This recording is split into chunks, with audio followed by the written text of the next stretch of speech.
They laughed at the woman who walked too slowly through a world obsessed with speed. They ignored the old nurse with trembling hands, and the silent German shepherd who never left her side. But when a Navy SEAL commander was wheeled into the ER, bleeding out, suffocating, seconds from death, everyone missed the signs. Everyone except her. What happened next will make you believe in quiet miracles and second chances for the forgotten. Before we begin, tell me where you are watching from. Drop your country in the comments below. And if you believe no child or animal should ever face fear alone, hit subscribe now and share this story with someone who needs hope. San Diego in late winter did not roar like the deserts of war or scream like a storm at sea. Its cruelty was quieter. The morning fog rolled in from the Pacific like a heavy breath, damp and cold, clinging to the low concrete buildings along Harbor Drive. The air smelled faintly of salt, diesel, and antiseptic, an odd blend of ocean life and human attempts to control it. Above the harbor, gray clouds pressed low, muting the sunrise into a pale smear of light that barely reached the streets.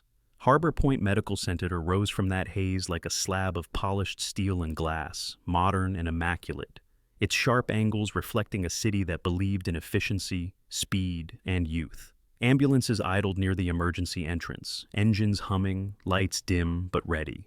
This was a hospital that prided itself on precision, on rapid response times measured in seconds, on doctors who moved like machines calibrated for perfection. And into that world walked Evelyn Cross. She arrived every hour, morning at exactly 5:42 a.m., parking her aging gray Subaru at the far end of the employee lot, where the paint lines were faded and the light poles flickered unreliably. Evelyn was 54, average height, with a frame that had grown leaner over the years, not from exercise but from endurance. Her shoulders were narrow but carried a strange solidity, as if they had once borne weight far heavier than hospital shifts. Her hair, once dark brown, was now streaked heavily with silver, and always pulled into a low, practical knot at the nape of her neck. No strands escaped. Nothing about Evelyn allowed for disorder. Her face told a quiet story. The skin was weathered, lightly tanned despite years indoors, with fine lines around the eyes that came not from laughter but from squinting, against sun, against wind, against things she had not wanted to see. Her eyes themselves were a muted gray blue, steady but distant, the kind that missed very little yet revealed almost nothing. There was a faint scar near her left temple, thin and pale, easy to overlook unless you were looking closely. Most people never did. She walked with a measured gait, deliberate and unhurried, favoring her right leg just enough to be noticeable. It was not a limp that demanded sympathy, only one that invited impatience. In a building where young nurses jogged between stations and residents practically sprinted, Evelyn's pace felt almost defiant. Behind her, at the edge of the lot, another figure waited. Rex was a German shepherd, large even by his breed standards, with a thick sable coat that had begun to gray around the muzzle. He was 11 years old, past his prime, but his posture remained disciplined. His ears stood alert, one tipped slightly from an old injury, and his amber eyes tracked every movement around him with quiet vigilance. A faded military-style collar circled his neck, the metal tag worn smooth with age. Rex did not bark. He did not whine. He simply watched. Evelyn stopped. Beside the car, opened the trunk, and crouched slowly, one hand braced on the bumper. Rex stepped forward, tail wagging once, just once, before sitting. She poured water into a collapsible bowl, her hands steady, despite a faint tremor that appeared when she moved too slowly. Rex drank, then looked up at her, his gaze searching her face as if confirming something unspoken.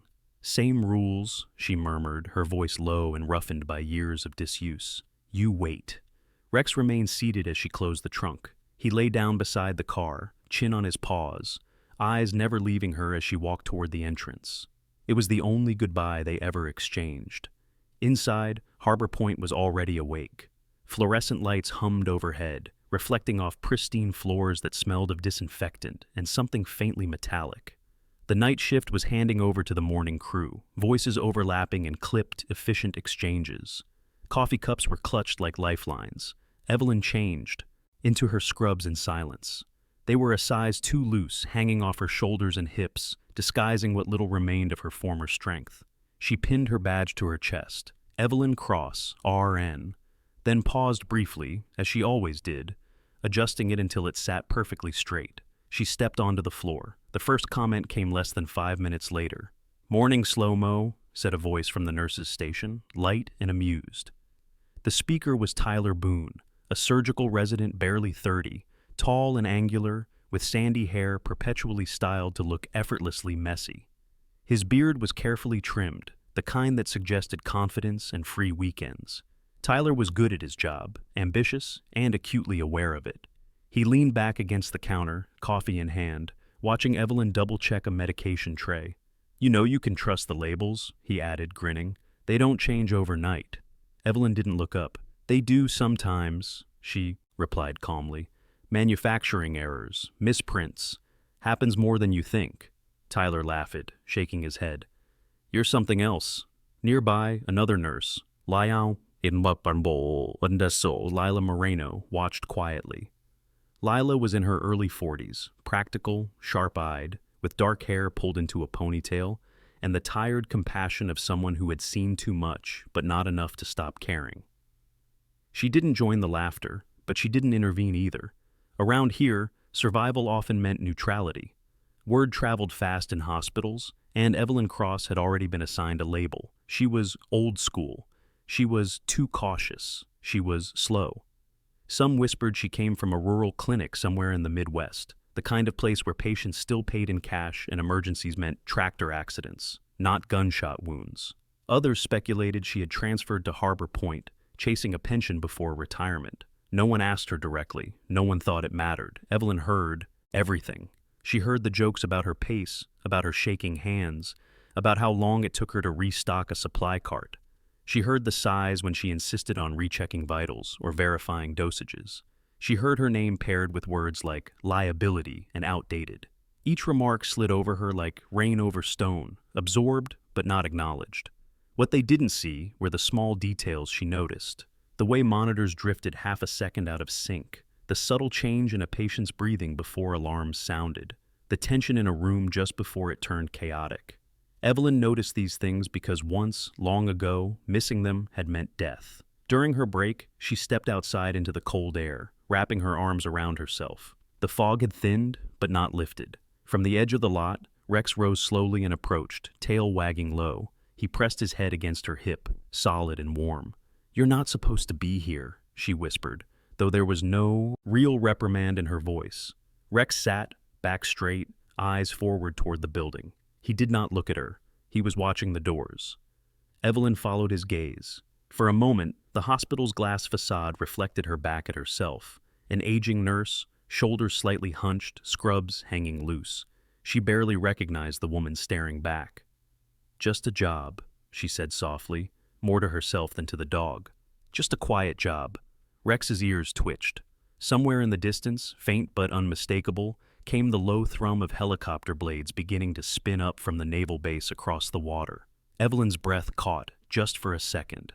The fog shifted, the sound grew louder, and something old and restless stirred beneath her calm exterior, stretching, waiting. She straightened slowly, her posture changing almost imperceptibly. Rex rose with her, muscles tensing, eyes sharp. Whatever this day was going to become, it was already moving toward them. The helicopter sound did not arrive all at once. It crept across the harbor, a low, mechanical growl that vibrated through glass and bone, growing heavier with each passing second. Inside Harbor Point Medical Center, conversations thinned, then stopped. Even the most seasoned staff recognized that sound. It was not civilian. It was not routine. It was military, and it carried urgency the way smoke carries fire. The overhead speakers crackled, then a calm female voice cut through the corridors. "Code Navy, repeat, Code Navy. All trauma teams report to Emergency Bay 1. ETA 3 minutes.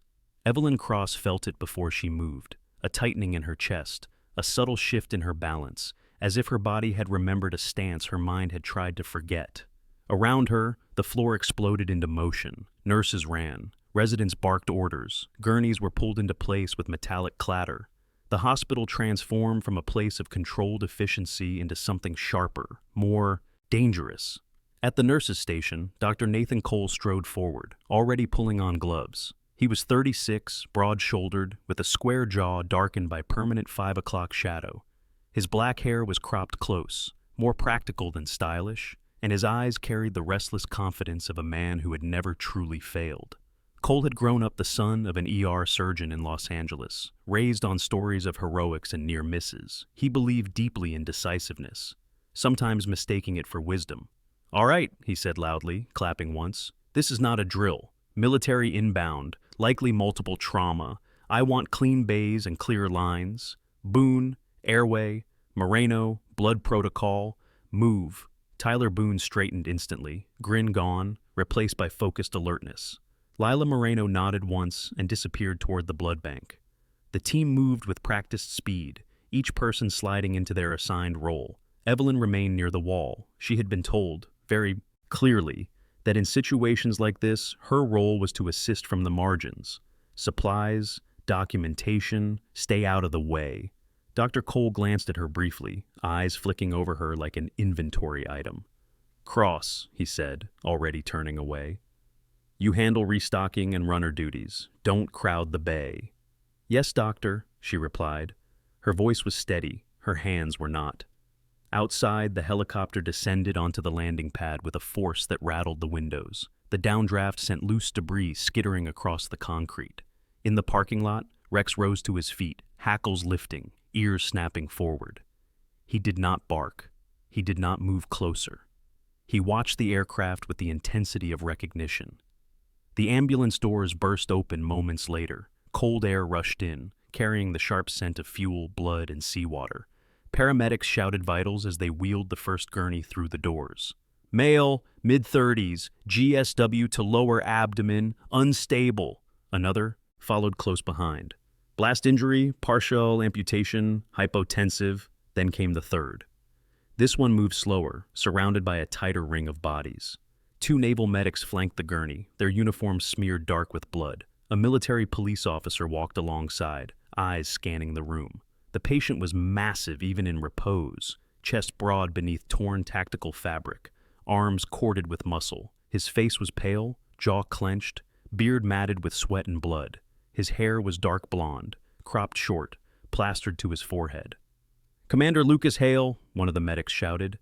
"SEAL Team Alpha 7, sniper round upper thoracic, possible internal collapse, BP dropping." Evelyn's breath slowed. Lucas Hale. The name slid into her memory like a key into a familiar lock. She did not react outwardly. She did not move from her place by the wall, but her eyes sharpened, tracking the rise and fall, too shallow, of the commander's chest. Dr. Cole was on him, instantly. "Bay 1, now, let's move." The team transferred Lucas to the trauma bed in a flurry of motion. Monitors were attached, IV lines established. Blood pooled beneath the gurney, spreading dark and glossy across the floor.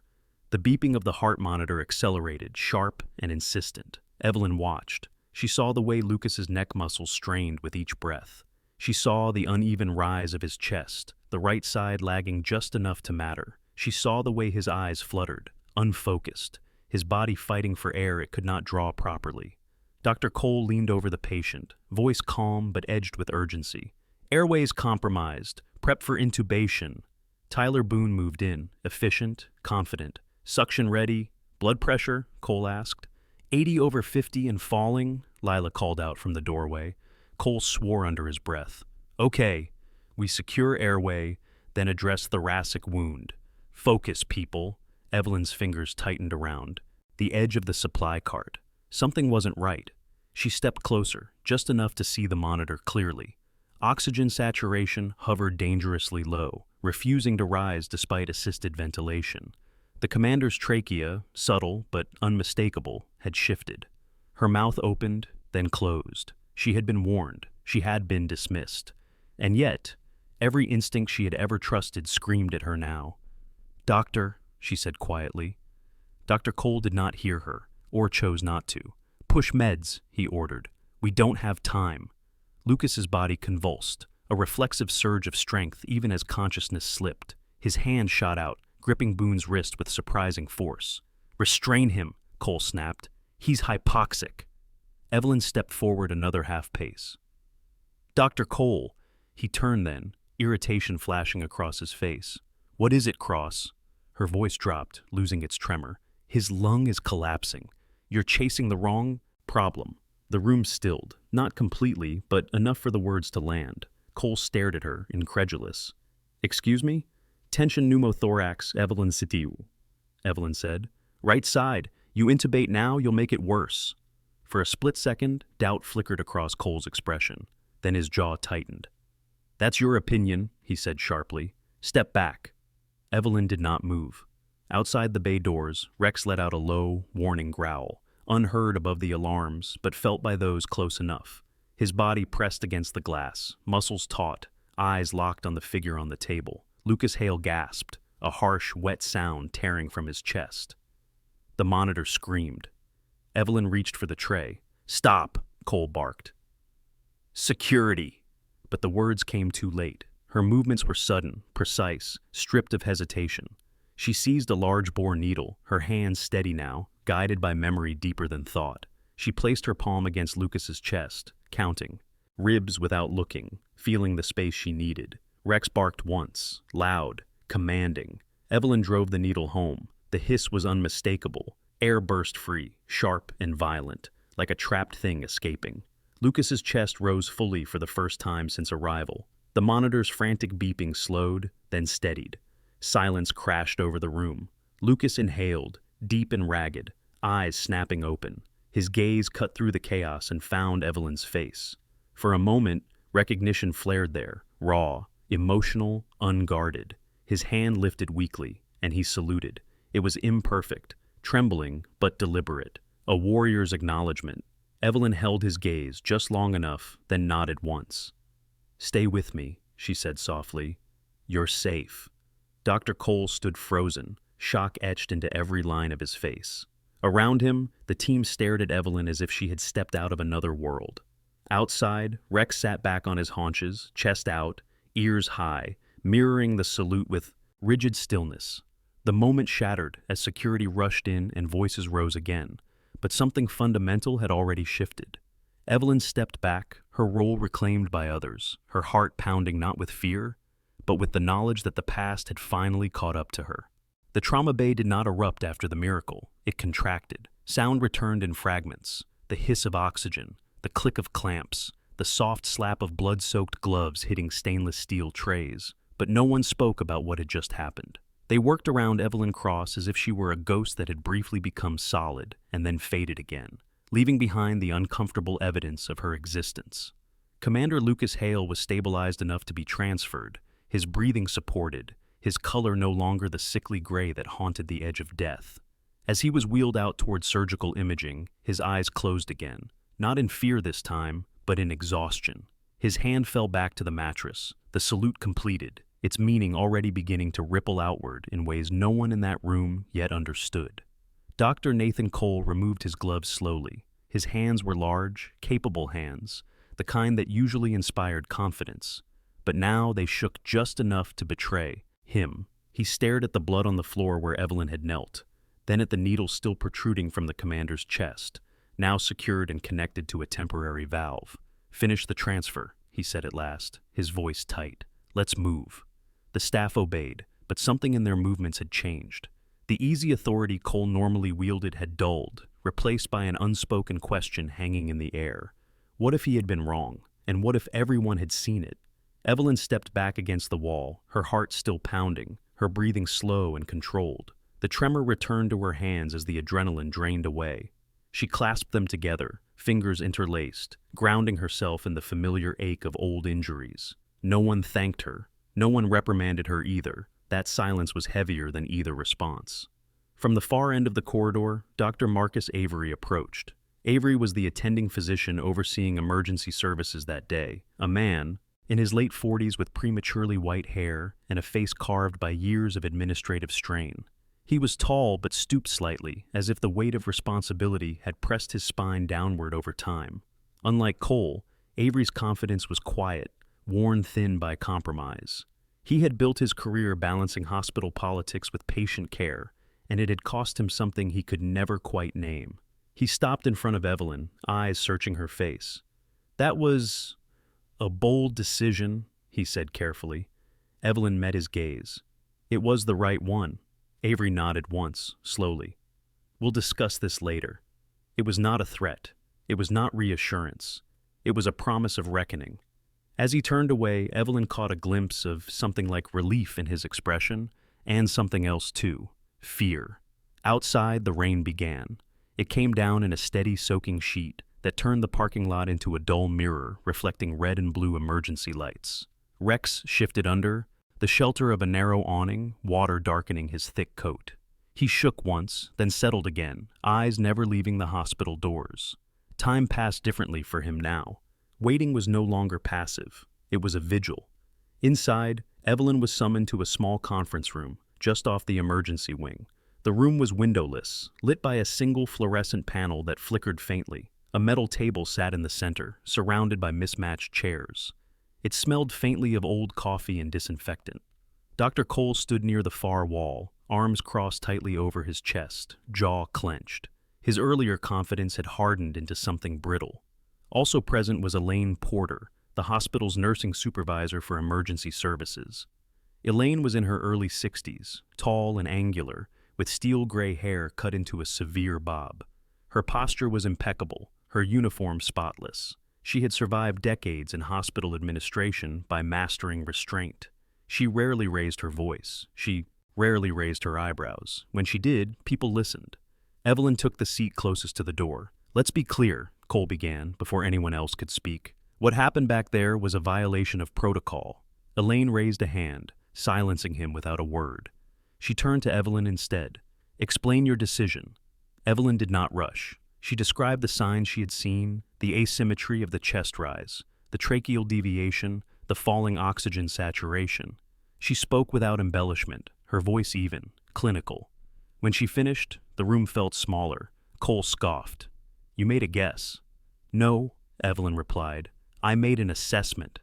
"And if you'd been wrong," he pressed, "if you'd punctured his heart, if you'd killed him?" "I wasn't wrong," she said quietly. Elaine's eyes flicked to Cole. "The patient is alive," she said, "and that matters." Cole's face flushed. "So, now nurses override physicians whenever they feel like it?"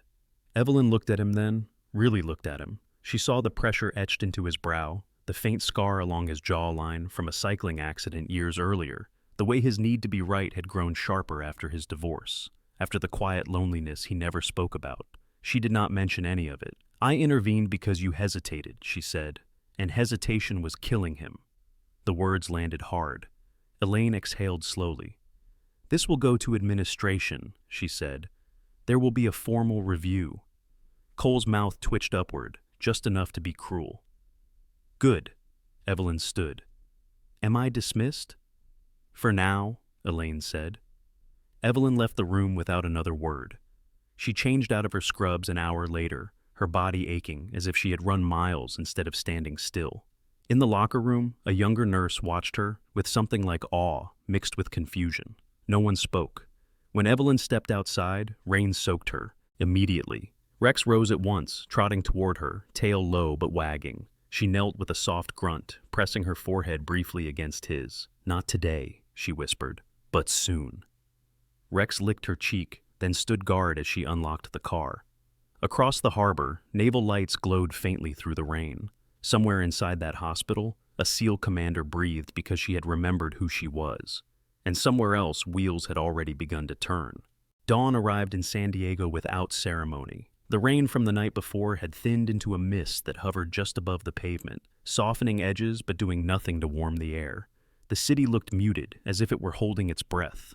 Harbor Point Medical Center glowed against the gray morning, like a promise it was not sure it could keep. Evelyn Cross arrived early, as she always did. Her knee protested the damp cold, a deep ache that reminded her of injuries earned far from this coast. She moved through the employee entrance quietly, nodding to the night security guard, a young man named Aaron who had only started last month and still greeted everyone with earnest politeness. He nodded back, unaware that this would be the last time he saw her walk these halls as staff. The overnight review had traveled fast. By the time Evelyn reached the locker room, the atmosphere had shifted. Voices lowered when she entered. A few nurses looked up, then away. Others watched openly. Curiosity mingled with unease. She changed into her scrubs methodically, smoothing fabric, pinning her badge straight. The small rituals mattered today. At 6:18 a.m., her pager vibrated. Admin wing, conference room C, immediate. Evelyn closed her locker, the metallic clang echoing louder than usual, and headed down the corridor. Each step felt heavier, not from fear, but from recognition. She had walked this path before, in other forms, in other lives. The outcome never changed, only the setting. Conference room C overlooked the harbor through a wide glass wall. Morning light spilled across a long mahogany table polished to a dull shine. Seated at one end was Richard Halverson, the hospital's chief operations officer. Halverson was a compact man in his late 50s, with thinning hair carefully combed back and a perpetually tight smile. He had built his career on minimizing risk, legal, financial, reputational, and he wore that priority like armor. Beside him sat Elaine, Porter, hands folded, expression unreadable. Dr. Marcus Avery leaned against the wall near the window, arms crossed, gaze fixed on the water beyond. Dr. Nathan Cole occupied a chair opposite the door, posture rigid, jaw set, eyes bright with something close to anticipation. Halverson gestured to the empty chair. "Ms. Cross, please." Evelyn sat. Halverson cleared his throat. "We've reviewed the events from last night, multiple times." Cole leaned forward. "And the conclusion is clear." Elaine glanced at him, then back to Evelyn. "This is an administrative meeting," she said, "not a debate." Halverson nodded. "Ms. Cross, you performed an invasive procedure without authorization. Regardless of outcome, that constitutes a violation of hospital policy." Evelyn met his gaze steadily. "The patient was dying." "And lived," Halverson replied smoothly. "Which we're grateful for. But gratitude does not negate liability." Dr. Avery finally turned from the window. His face looked tired, lined deeper than it had the night before. "Richard," he said quietly, "context matters." Halverson's smile tightened. "Context doesn't stand up in court, Marcus." Cole seized the opening. "She undermined command structure. In a trauma bay, that kind of behavior is dangerous." Evelyn spoke then, not loudly. "So is ignoring evidence." The room went still. Halverson exhaled, fingers steepled. "Ms. Cross, effective immediately. Your employment with Harbor Point Medical Center is terminated for cause." The words landed without drama, heavy and final. Elaine looked down. Cole's shoulders eased, satisfaction flickering briefly across his face before he masked it. Evelyn nodded once. "Understood." "You'll need to surrender your badge," Halverson continued. "Security will escort you to collect your belongings." Evelyn reached up, unpinned the badge, and placed it gently on the table. The plastic clicked softly against the wood. As she stood, Dr. Avery spoke again.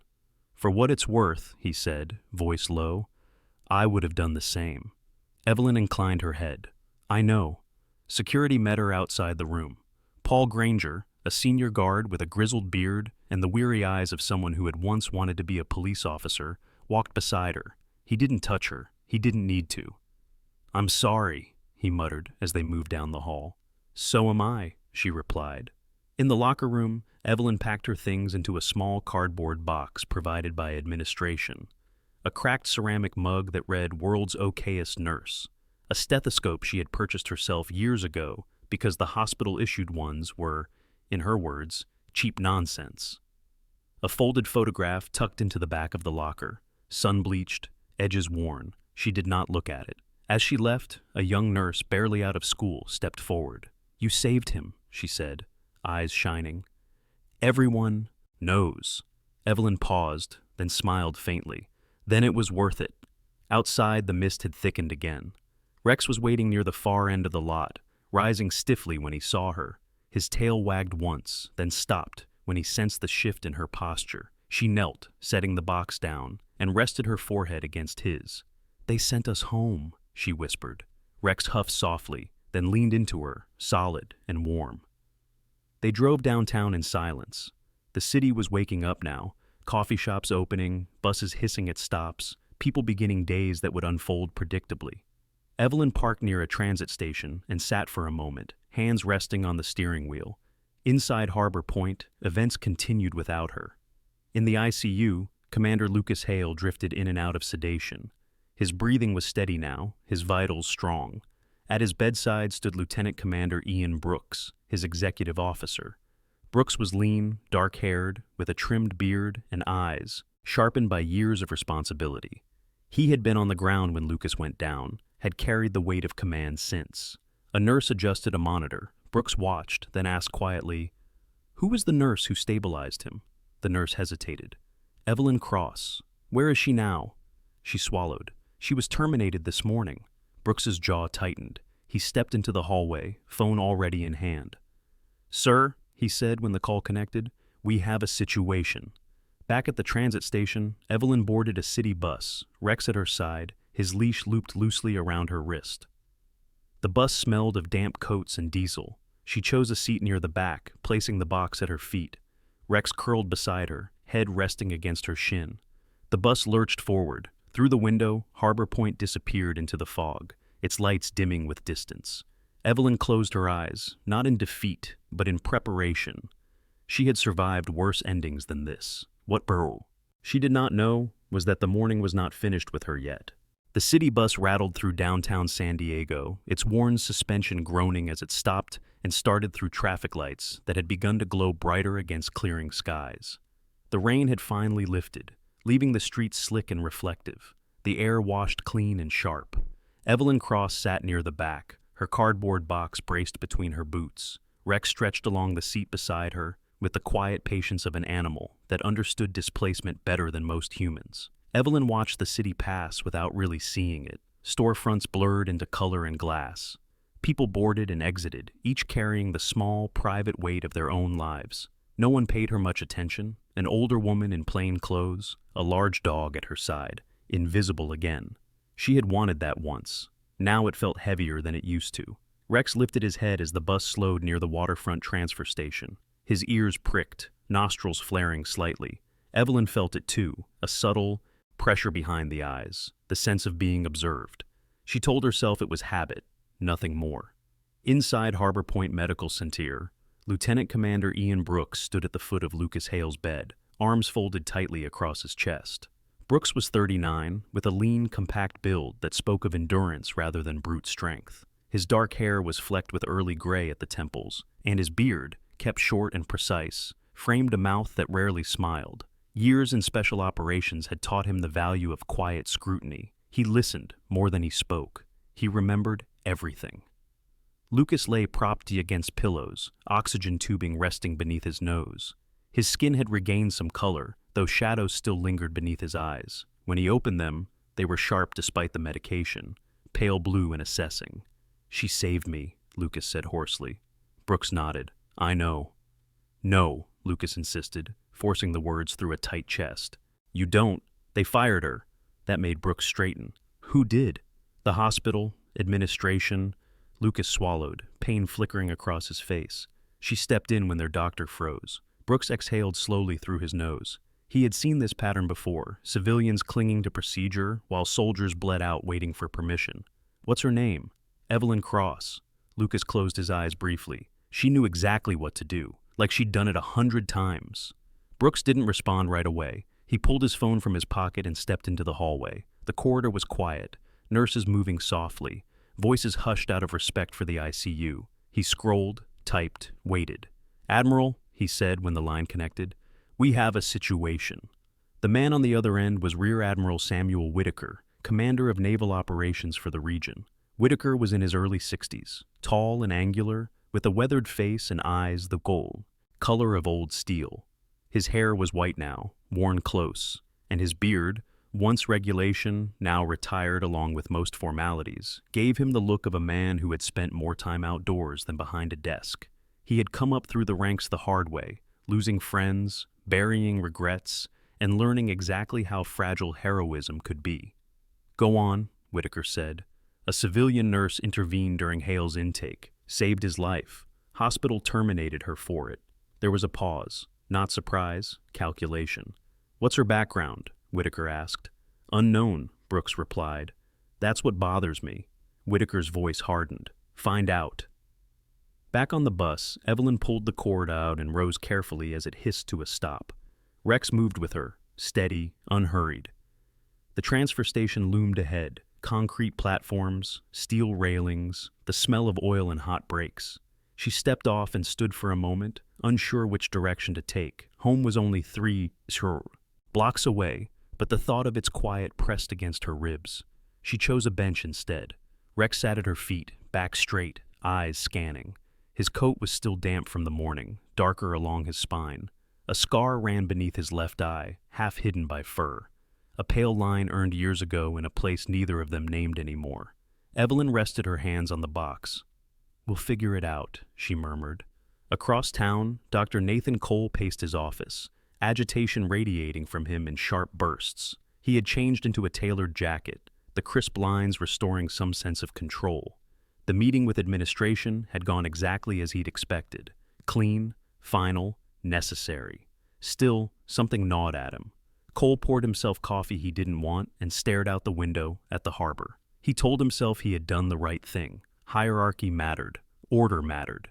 If nurses began improvising, chaos followed. That was the logic he clung to, forged during his residency when a senior attending had once let a patient die rather than admit uncertainty. Cole had learned then that hesitation was weakness, and weakness was punished.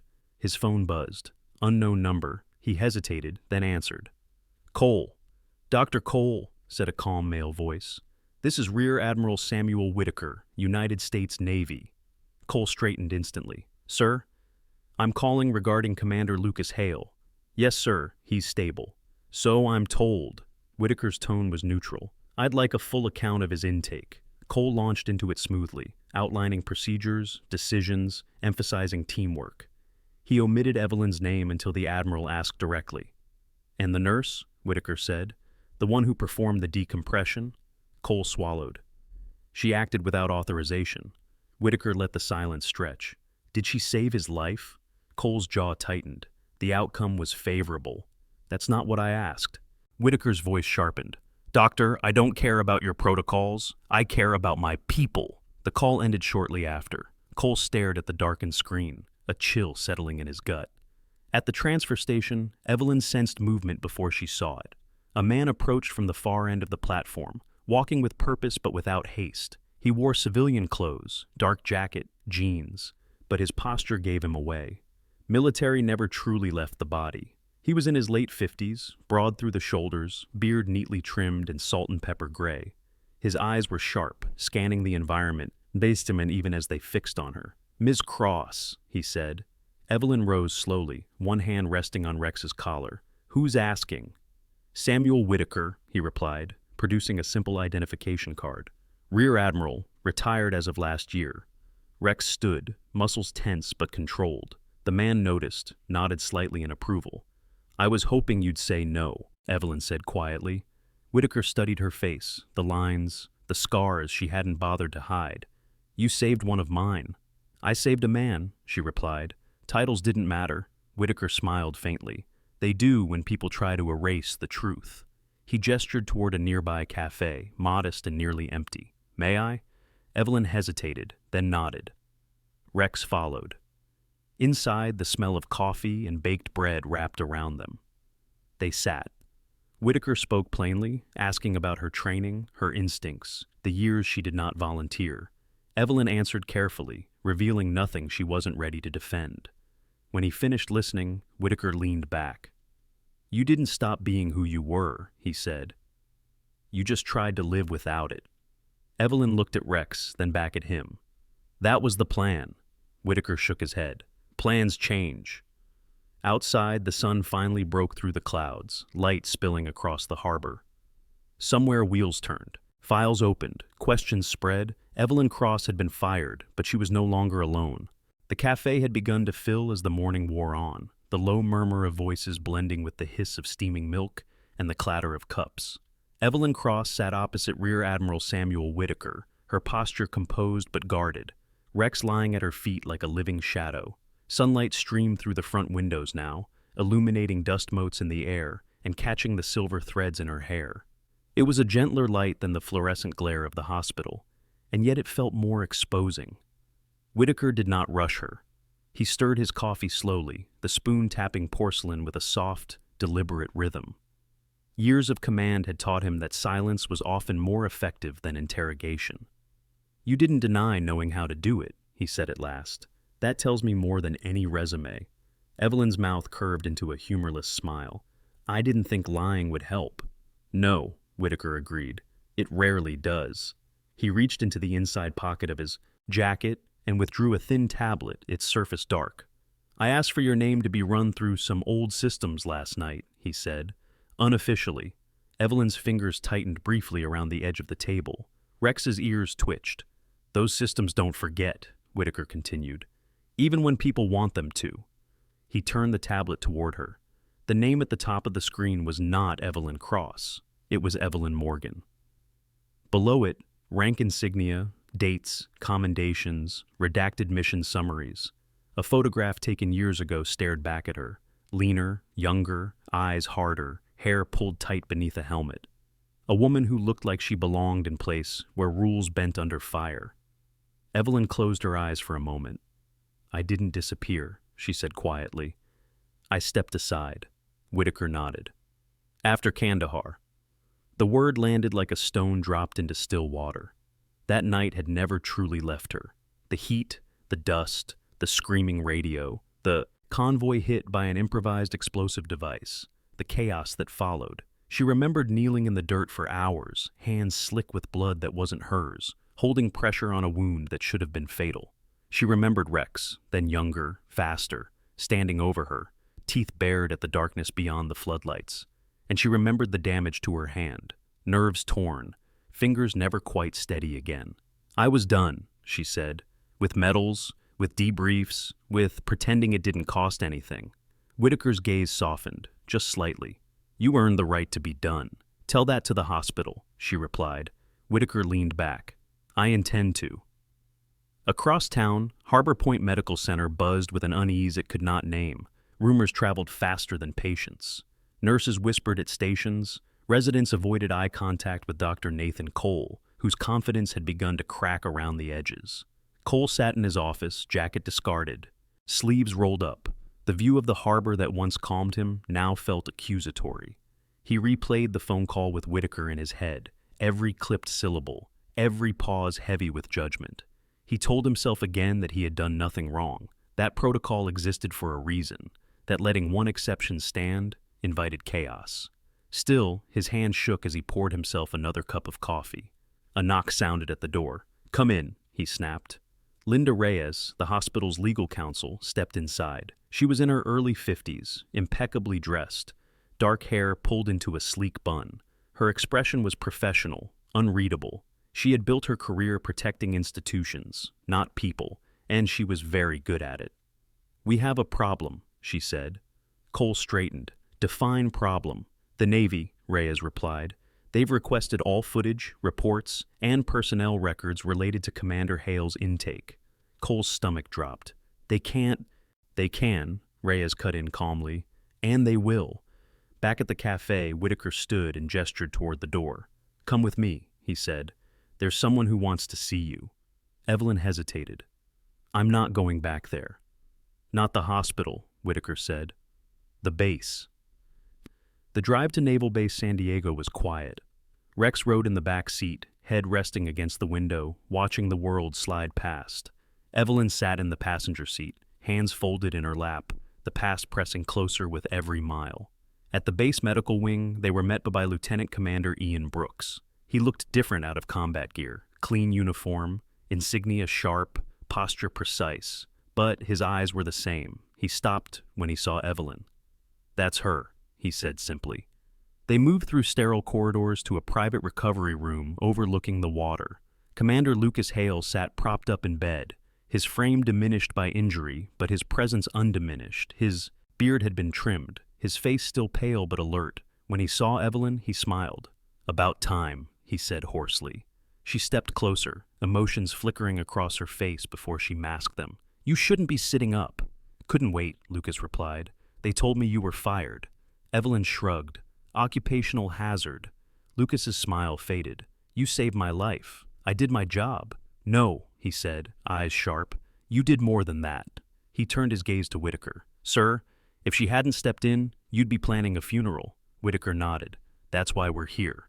Outside the room, Brooks spoke quietly into his phone. Orders were being given. Files opened. names pulled from archives that had not been touched in years.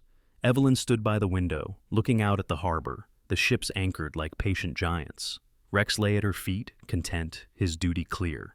For the first time since she had walked out of Harbor Point, Evelyn felt the ground shift beneath her, not toward peace but toward purpose. The file had been opened, and it would not be closed again. Harbor Point Medical Center had never been quiet, but that afternoon it carried a different sound, an anxious hush threaded with anticipation.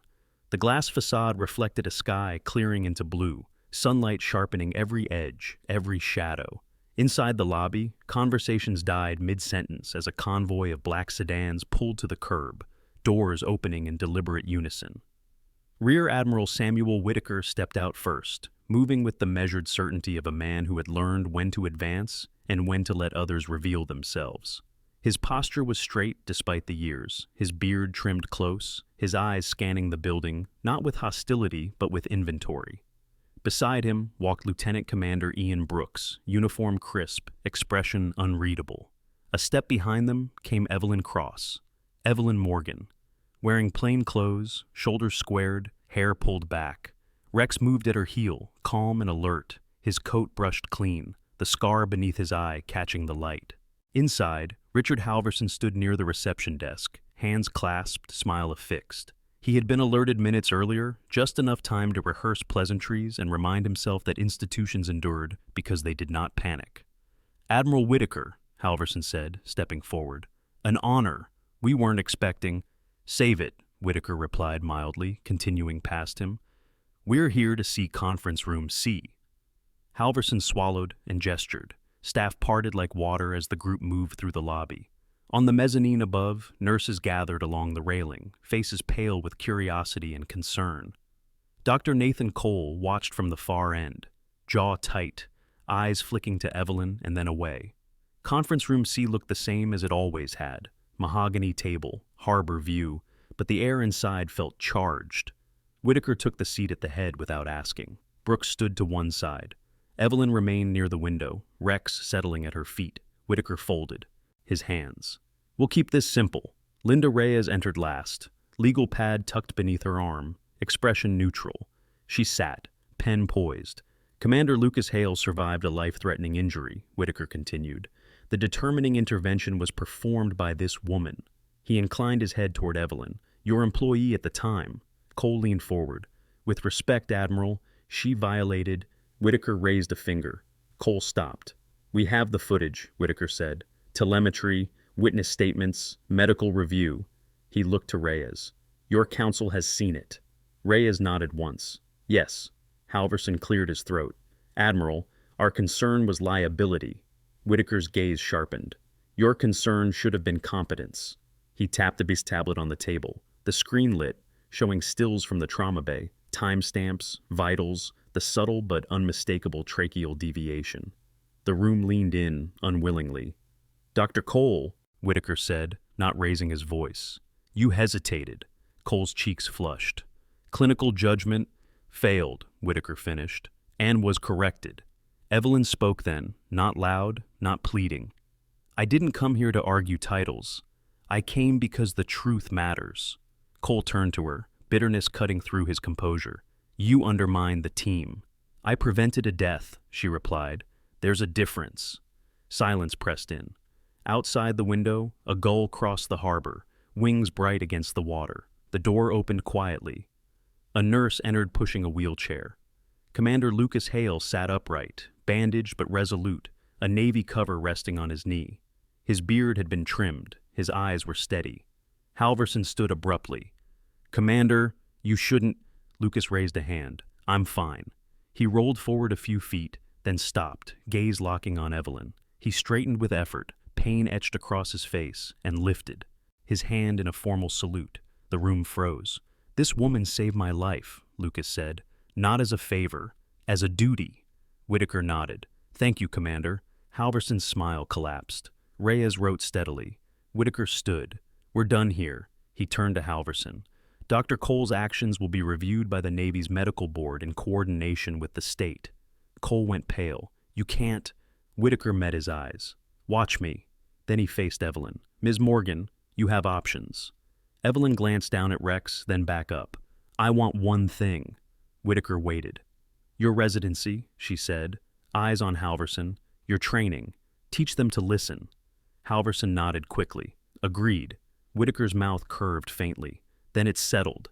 As they exited, the mezzanine erupted, not in applause, but in something quieter. Relief. Respect. Rex walked tall beside Evelyn. Outside, sunlight warmed the steps. The return was complete, not as a plea, but as a reckoning. The morning the new program began, San Diego woke beneath a clean blue sky, the kind that felt earned after long weather. Sunlight spilled across the harbor and climbed the glass of Harbor Point Medical Center, bright enough to erase the memory of fog and fear. Inside the lobby, the usual rhythm returned. Footsteps, voices, the soft whir of elevators, but something essential had shifted. The building no longer felt like a monument to speed alone. It felt like a place that had learned to listen. Evelyn Morgan arrived early, not because she needed to prove anything, but because habits forged under pressure rarely faded. She wore simple slacks and a pressed shirt, beneath a white coat that bore a new title stitched in clean thread. Director of Trauma Training. The words were modest, almost understated, and she liked them that way. Her hair was pulled back as always, silver catching the light. Her hands were steady this morning, not perfectly still, but ready. Rex walked beside her, his leash loose, his presence quietly commanding. Age had softened him around the edges. The gray along his muzzle was more pronounced now, and he moved with the careful economy of a veteran who knew exactly when to conserve strength. A new tag hung from his collar, polished enough to glint. Honorary Service Dog. He did not seem impressed. He never had been. The first cohort gathered in Training Room B, a space that had been refitted over the past week. Gone were the rows of immovable desks. In their place stood modular stations, monitors that could be reconfigured, and a simulation bay designed to fail in instructive ways. Residents and nurses filed in, some wary, some curious, all attentive. Dr. Marcus Avery stood at the back, hands clasped, eyes thoughtful. Elaine Porter took a seat near the aisle, posture still impeccable, gaze softened by relief. Evelyn waited until the room settled. This isn't about rank, she began, voice calm and clear. It's about responsibility. When the room goes quiet and the monitor gets loud, you listen to the patient, you listen to the data, you listen to each other. She moved through scenarios with precision, subtle signs, missed cues, the cost of hesitation. She did not name names. She did not replay old footage. She taught by rebuilding instinct, brick by careful brick. When someone spoke up out of turn, she nodded. When someone froze, she waited. The room learned to breathe again. During a break, a young resident lingered. Daniel Price, mid-20s, narrow shoulders, earnest eyes behind thick glasses. He had grown up the son of a paramedic and carried the quiet weight of wanting to be worthy of the stories he'd heard at dinner tables. I thought medicine was about answers, he said. I didn't realize how much it was about timing. Evelyn smiled faintly. Timing is respect for reality, she said. Reality doesn't wait. Outside, the hospital courtyard had been prepared for a brief ceremony. Nothing grand, no banners, no speeches that stretched. A small formation stood at ease, a handful of sailors in dress uniforms, crisp lines against the green. Rear Admiral Samuel Whitaker arrived without entourage, beard neatly trimmed, posture unyielding. He had insisted on keeping it simple.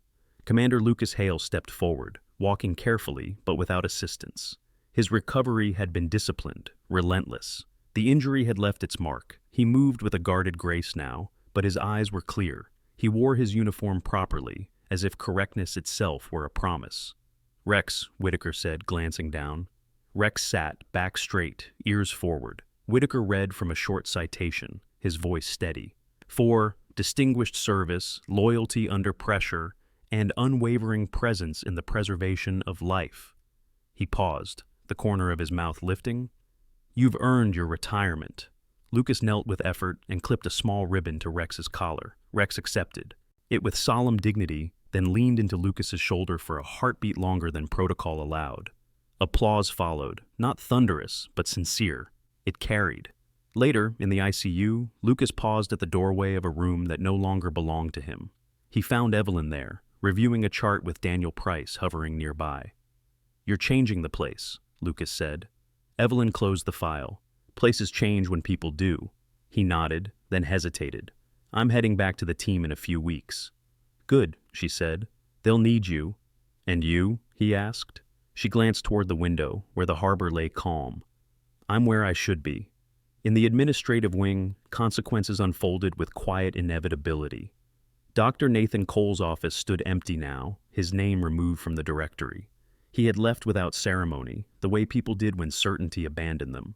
Linda Reyes continued her work with renewed care. The institution she protected had learned that protection did not mean denial. Halverson, chastened but wiser, approved budgets that favored training over polish. Weeks passed, the program took root, metrics improved, conversations changed. When alarms sounded, voices responded not with panic, but with coordination.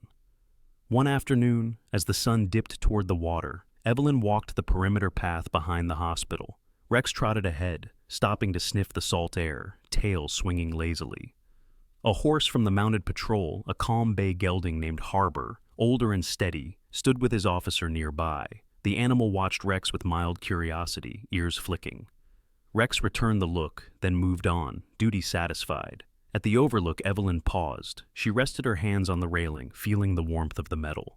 For years, she had believed peace meant disappearance. She understood now that peace could also mean presence, choosing when to stand, when to teach, when to let others carry the weight. Behind her, footsteps approached. It was Daniel, holding 2 paper cups. Coffee, he said, offering one. The good kind. She took it. You're learning, she said. He smiled. As the light softened and the city eased into evening, a whistle sounded from the courtyard below. End of shift. Rex sat at Evelyn's side, chest out, eyes forward. She scratched behind his ear, a small, private gesture. At ease, she murmured.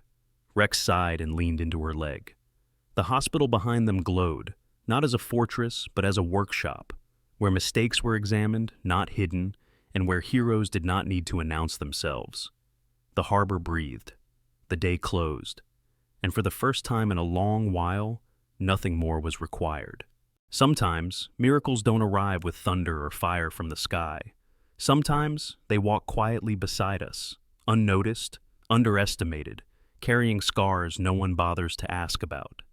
This story reminds us that God often works through the forgotten, through tired hands that still choose to help, through steady hearts that refuse to turn away, through loyalty that stays when the world moves on. In our daily lives, we may feel invisible, too old, too slow, too broken. But faith teaches us this truth. God has never stopped seeing us, and what the world overlooks, He often uses to save someone else. If this story touched your heart, please share it with someone who needs a reminder that they still matter. Leave a comment below and tell us where you're watching from. Your words may become comfort for someone you'll never meet. And if you believe in kindness, quiet courage, and second chances, consider subscribing so we can continue sharing stories of hope together. May God bless you, protect your loved ones, and bring peace to your home tonight. And may you never forget, even in silence, miracles are still happening.